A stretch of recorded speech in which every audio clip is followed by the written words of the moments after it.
if they're not in contention, don't want to house 3 max contracts. So they're officially exploring the possibility of trading Karl Anthony Towns, self-proclaimed generational talent, all because they traded for Rudy Gobert. And investing, we call this cutting your losses. When you make a really bad move, the value goes all the way down. The value wasn't even there to begin with, but you went ahead and put your entire future towards it for a guy who can't do anything in the playoffs. So usually you just cut that loss. You're like, damn, made a really dumb mistake.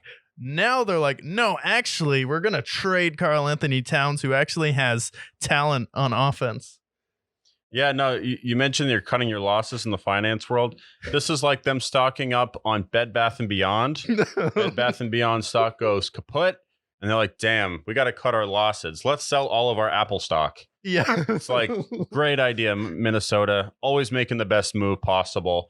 So, like Rudy Gobert, they're not going to get anything for him. They gave up a decade's worth of picks for him. Obviously, that's not going to pay off. Rudy Gobert was never worth that to begin with.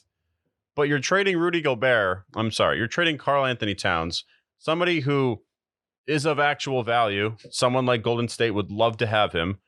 But, like, this is the problem with a franchise like the Timberwolves, and this is why they're perpetually terrible. The fans probably think that I'm a giant Timberwolves hater. No, it's because I keep seeing you guys shoot each other in the foot day after day after day for the last 20 years. You did this with Kevin Garnett. Like, guys, if you're going to trade somebody, how about you trade the guy who doesn't deserve the max contract? Karl Anthony Towns, deserving of a max contract. Yeah. Supermax, debatable. But Rudy Gobert, get rid of Rudy Gobert. You don't want to house 2 max contracts? Great. Get rid of the one that doesn't deserve it. You get rid of the contract that sucks the most. And there you go. Problem solved. All right. Karl Anthony Towns, Anthony Edwards. That's fantastic. But no. Of course, the Timberwolves are going to go the dumb route. Yeah, and the Timberwolves would literally just need to wait for Anthony Edwards to get better, and they would have been fine. They didn't even need a trade for Rudy Gobert. I was like, oh, they traded Patrick Beverley for Rudy Gobert. That's cool. And you're like, did you look at the picks? I was like, no, why would they trade picks for him? It's like, oh, 5 first-round picks and 2 pick swaps, I believe. 4 pick swaps. 4 pick swaps. That's why I'm saying they traded decades worth of picks. And before that, I was like, literally before that trade, we had an episode. I was like, Rudy Gobert is someone who literally can't in the playoffs. He can't do anything. He's useless. Terrible at basketball. Everyone's hated him since the COVID incident. And then no one really likes him as a teammate. It's the reason why Donovan Mitchell wanted to leave Utah. Though it's time for that situation to end. But it's like, why are we trading Karl Anthony Towns? Just wait for Anthony Edwards to get better. We can potentially get someone who is a 2B.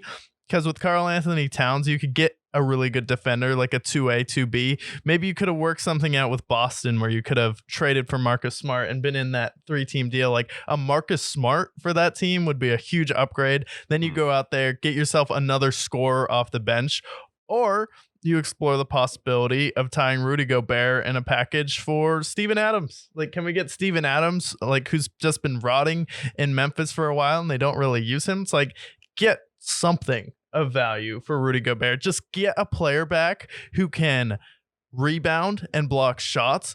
And congratulations, you replace Rudy Gobert. It's your fault that you traded a decade of picks for a guy who can't do anything in the playoffs. Like, it's ridiculous. And it's just such in Minnesota's history. And it's so easy to be like, you took 2 point guards before Steph. And then you traded Kevin Garnett for Al Jefferson. And that was just Kevin McHale on the way out. But it's like, Timberwolves officially one of the worst franchises, but it does, if they want to get some picks back, lend to the theory that Golden State has been exploring trading for Karl Anthony Towns. So maybe they unload all those young guys like Jonathan Kuminga. We said they'd probably use CP3 in a trade.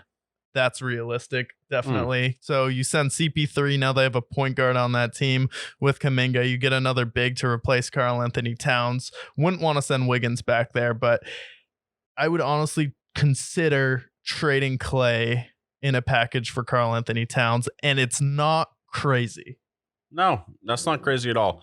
Plus, the Chris Paul contract would match up pretty well with Karl Anthony Towns. Yeah. You give him a couple of picks. Maybe you throw in a Kuminga in there. Klay Thompson, I feel like, would be hard to swing there. and I would hate to see him in a Timberwolves jersey.